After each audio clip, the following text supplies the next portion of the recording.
Les doy la bienvenida a esta sección donde les cuento más o menos qué anduve escuchando a lo largo del mes. Este mes estuvo medio complicado porque no hubo demasiados lanzamientos, aunque tuvimos algunos proyectos bastante anticipados, sumado a un disco mágico que encontré de casualidad. Pero eso lo dejo para el final. Primero hablemos de los discos esperados por el público, como por ejemplo uno de los proyectos más discutidos de la semana, Let's Start Here de Lil Yachty.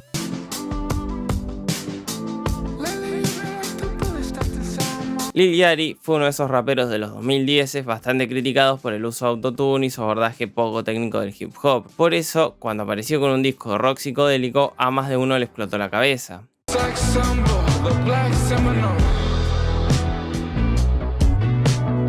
En sí el disco está muy bueno, lo que hace es construir una obra de rock psicodélico usando técnicas propias del trap o el cloud rap, como por ejemplo el sampleo y el autotune. De esta forma tenemos un disco novedoso sin que Lil Yachty pierda su sonido característico.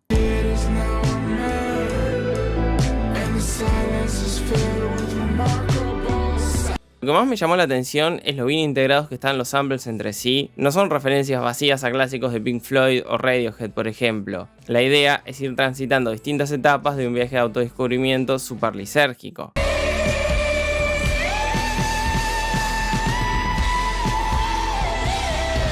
Ahora, no sé si el disco es tan atípico como andan diciendo por internet. Esta estética más psicodélica no es ajena al hip hop, tampoco está muy lejos del sonido de Thundercat, por ejemplo. Sumado a esto, por momentos el álbum se me hizo un poco largo, aunque jamás me alejó del proyecto. Cuando parece estancarse, nos sorprende con algún temazo como Reach the Sunshine, por ejemplo.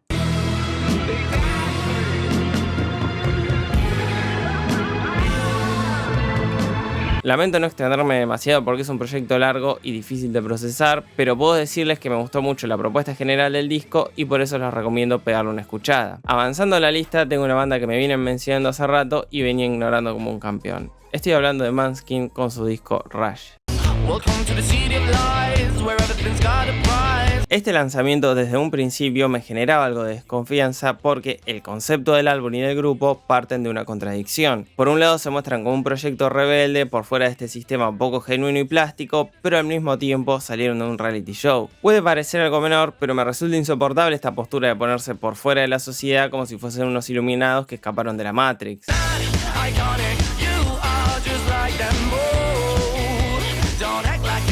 Sacando eso, musicalmente suenan tan poco genuinos como esta sociedad a la cual critican. Si bien es verdad que el costado más funk o pop tiene cierto atractivo, creo que se pierde cuando intentan exagerar esta parte rockera, como cuando invitan a Tom Morello.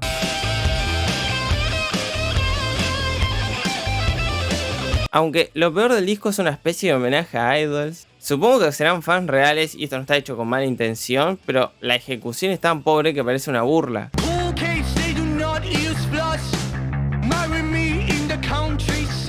Lamentablemente, lo único que hizo este álbum fue confirmar mis sospechas. Definitivamente Måneskin está en las antípodas de lo que busco en un artista. Sumado a eso, la extensión del tracklist es injustificable. Podrían haber hecho algo más corto y conciso. De hecho, en el último tramo donde hay canciones en italiano está bastante bueno. Me hubiese gustado escuchar algo más corto en esta dirección. Pero bueno, es lo que hay y definitivamente esta banda no es para mí.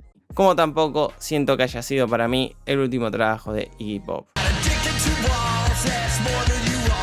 Este lanzamiento es importante porque Iggy Pop es uno de los músicos más importantes de la historia del rock. Sumado a esto, está acompañado por Chad Smith y Josh Klinghoffer de Red Hot Chili Peppers. Así y todo, no me gustó para nada.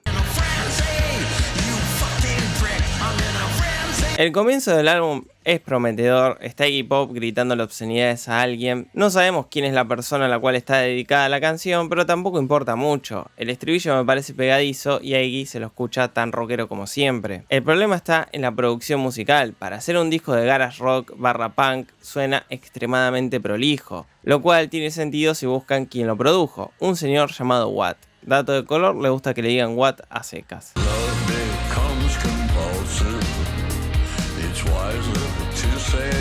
Tal vez este nombre no les suene, pero estuvo trabajando con Post Malone, Marshmello y hasta Justin Bieber. No es por ponerme en snob o en gatekeeper, como dicen los norteamericanos, pero se nota que viene del mundo del pop más electrónico. Todo está tan apretado y calculado que los instrumentales terminan sonando hipergenéricos, como por ejemplo en Strong Out Johnny, donde suena como esos compilados de post-punk soviéticos que andan dando vueltas por internet. Incluso está hasta Travis Barker en una canción, lo cual es gracioso porque suena como el track promedio hecho por Travis Barker.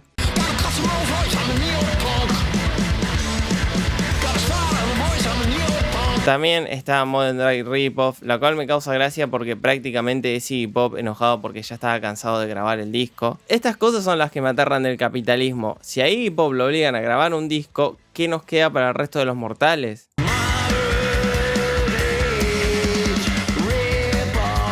Lamentablemente el álbum me dejó una sensación medio triste. Iggy parece que apenas tiene ganas de grabar, por eso cuando no está quejándose de la existencia del disco hace la típica crítica de viejo millonario, es decir, quejarse de la sociedad, las redes sociales, el consumismo y todas cosas que apenas lo afectan. Musicalmente no hay mucho para decir, las baladas como Morning Show están buenas o incluso Frenzy tiene su atractivo punk, pero todo choca con esta producción musical al estilo Post Malone. Y ya que estamos con leyendas del rock, podemos abrir la sección de Consumo Morboso, donde hablamos de música que escuché sospechando que iba a ser malísima, pero me ganó el morbo, como me pasó con lo nuevo de Pedro Aznar.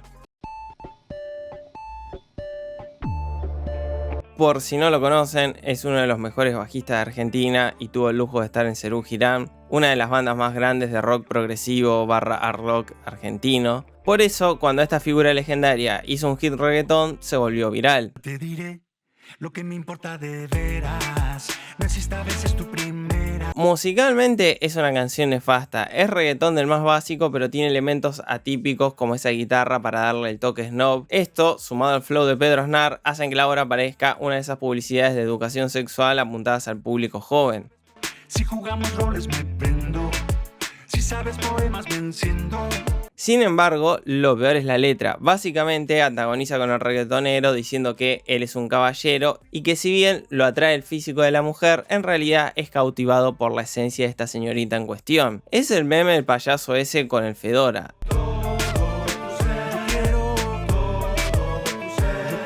Destaco la frase que conmovió a toda internet: cuando contestaste el llamado, se me puso tieso el pelado. Es un personaje de Capusotto esto. Extraño tu amor, pero lo que más extraño es ese tirapedos en esa canaleta estaciona la bicicleta. Después el disco en sí no está mal, aunque la escucha se hace eterna. Creo que las canciones donde se mantiene dentro del art rock o el folk rock están buenas. Diamante, por ejemplo, me parece un temazo.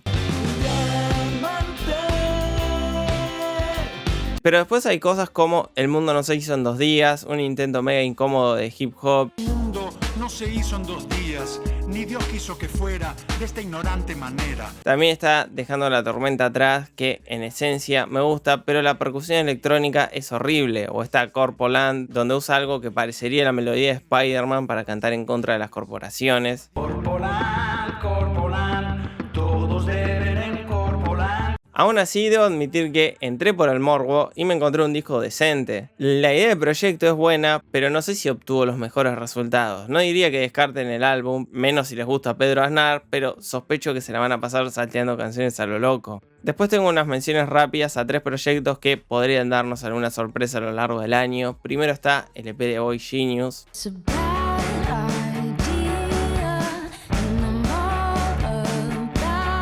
Boy Genius es un supergrupo conformado por Julian Baker, Phoebe Bridgers y Lucy Dacus. Este mes nos dejaron un EP con 3 tracks que estaría promocionando un álbum que saldría en marzo, el cual espero con ansias después de escuchar estos 3 temazos. Uno de ellos es $20, un track semi-indie rock con Julian Baker como voz principal.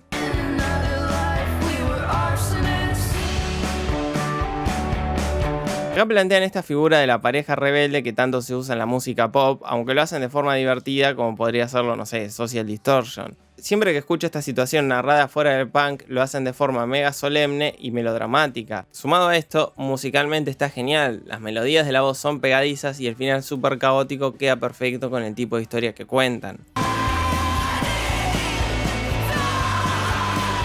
Después vamos a tener dos baladas muy emotivas, una de ellas es True Blue, donde Lucy Dreykus reflexiona sobre mudarse y empezar una nueva vida. Me gusta cómo retrata esta mezcla de expectativa con nostalgia.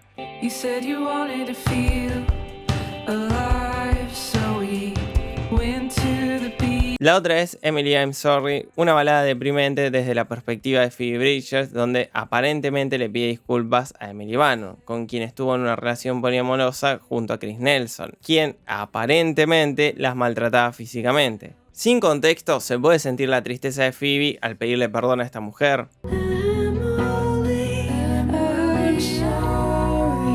No tengo mucho para aportar porque son solo 3 canciones, pero me genera mucha expectativa el disco. Tenemos 3 artistas complementándose a la perfección en cada track y no solo vocalmente. Los instrumentales están buenísimos, me gusta que cada track vaya creciendo acompañando los relatos. Después tengo un single de K-pop que con tan solo 2 canciones se ganó el corazón de mucha gente a lo largo de internet. Estoy hablando de Oh My God de New Jeans.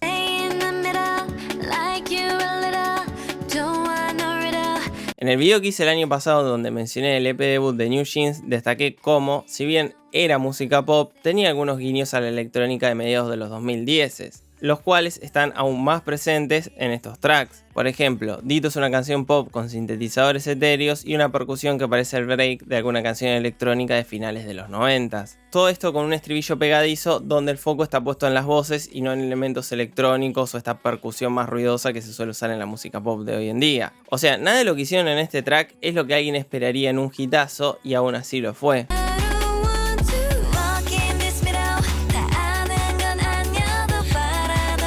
Después está Oh My God, donde hacen un R&B más convencional para lo que es el K-pop, pero mantiene ese toque chill y etéreo que las diferencia del resto gracias a sintetizadores que recuerdan un poco al trabajo de R. Grime o EXYYXX.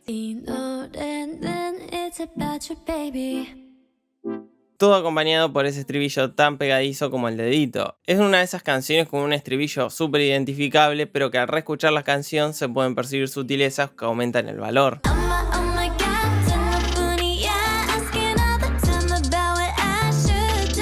Lamento que no sea un lanzamiento más extenso porque lo que está acá me gustó y me dan ganas de seguir escuchando New Jeans en esta dirección. Después tengo el soundtrack del documental de la banda Earth.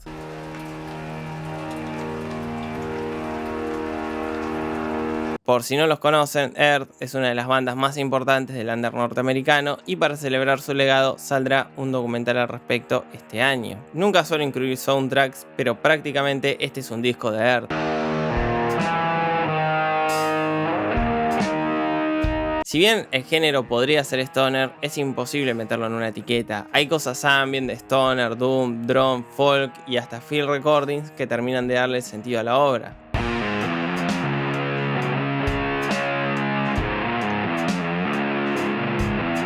Si lo traigo a esta sección es porque, a pesar de ser un soundtrack, creo que se sostiene por sí solo, aunque por lo menos a nivel personal, siempre me pasa lo mismo. Cuando escucho un soundtrack me dan ganas de ver la película y me resulta imposible no pensarlo en imágenes, incluso habiendo visto solo el tráiler como es en este caso.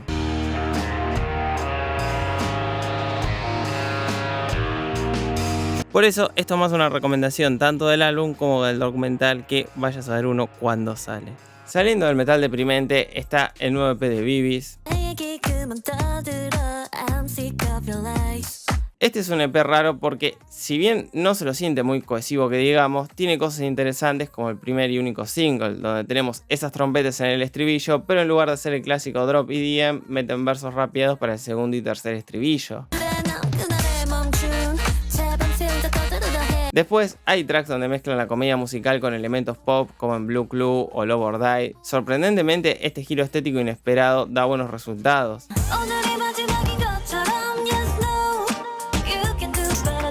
Y como si fuera poco, el álbum cierra con City Pop al mejor estilo Yukika y me hace preguntarme por qué el EP no tuvo más de esto. La producción musical está muy bien lograda y la química entre ellas termina de darle el toque a los tracks.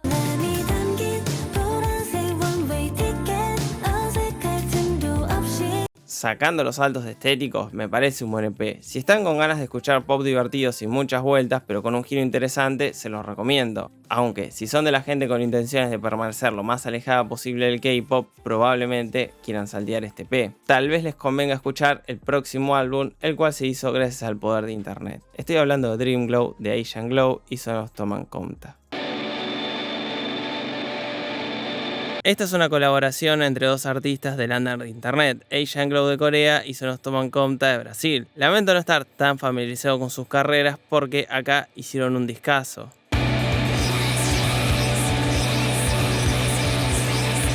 Siendo sincero, no creo que el álbum empiece de la mejor manera. De entrada tenemos un track Black Gaze con unos gritos no tan bien logrados a nivel técnico, lo cual puede llegar a espantar al oyente. Aunque cuando llegan las voces limpias y mejor procesadas, ordenan y resignifican este caos.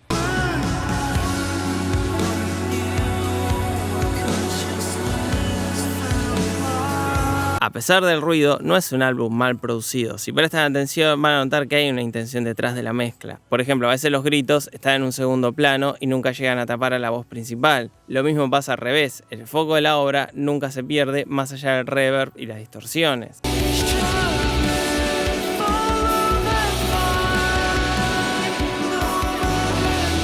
Lo mejor del álbum es el sentimiento general que fluye a través del tracklist. Este tipo de música me produce algo de nostalgia porque me recuerda al metalcore medio emo de los 2010, pero con una vuelta interesante. Conserva los elementos melódicos del metalcore, pero al mismo tiempo no se olvidan de la desprolijidad y visceralidad de géneros más extremos del metal. Además, toda la parte shoegaze le da un toque emotivo que solo sirve para elevar la obra.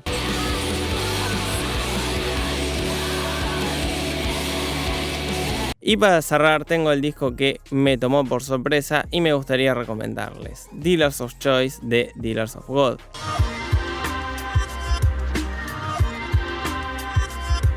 Voy a ser completamente honesto, le di play al álbum, pero cuando vi que duraba 1 hora y media pensé en sacarlo y olvidarlo para siempre. Cosa que no pude hacer porque el álbum es una de las obras más inmersivas y atrapantes que escuché a lo largo de mi vida.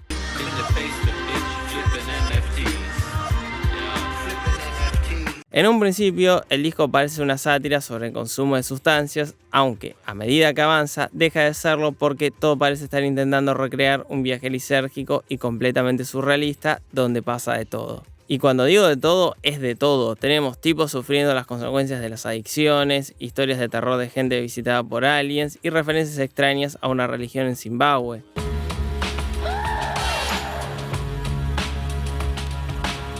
Lejos de sonar como un desastre a nivel narrativo, la música se encarga de conectar todos estos temas aparentemente inconexos. De hecho, me cuesta mucho hasta verlo como un álbum, parece una sola canción de 1 hora y media. Por ejemplo, en un momento el track Count to Three termina con un tipo contando cómo fue visitado por aliens. Este relato está apoyado por sonidos de lluvia de manera bien cinematográfica. I remember waking up, must have been 3 or 4 o'clock in the morning.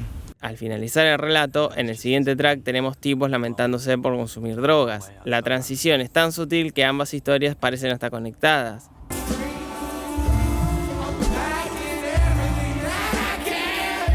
Después tenemos samples aleatorios sacados de internet como esta gente de Zimbabue hablando de Dios, lo cual introduce un segmento medio vaporwave y fiestero donde usa esta música tradicional de Zimbabue.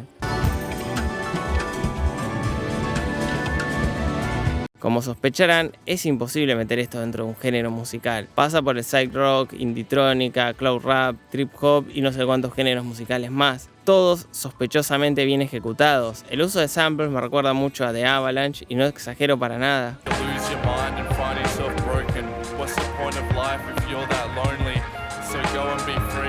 En definitiva, termina siendo una experiencia difícil de poner en palabras. Es una obra muy bien escrita a nivel musical, donde la mitad del tiempo no se sabe si es todo broma o uno de los proyectos más minuciosos de la historia. A esto, súmenle la cantidad de samples sacados de lo más recóndito de internet y la gente involucrada en la grabación del proyecto. Está hasta Brian Eno metido en este disco. Aparentemente ayudó con la producción de uno de los tracks. Creo que lo inexplicable y el misterio es lo que le da el toque al álbum, y por eso deberían escucharlo ya mismo y dejar este video que termina ahora mismo, no sin antes agradecerle a quienes se hacen miembros del canal y colaboran mensualmente para que este canal siga existiendo, o como quienes donan dinero ahí por Mercado Pago o con ese botón que dice agradecimientos o gracias. La verdad es exactamente lo mismo para mí. También se agradece a quienes comentan, comparten los videos y hacen todas esas cosas que ayudan un montón para que alguien pueda ser youtuber. Por ahora me despido y nos estaremos viendo la semana que viene.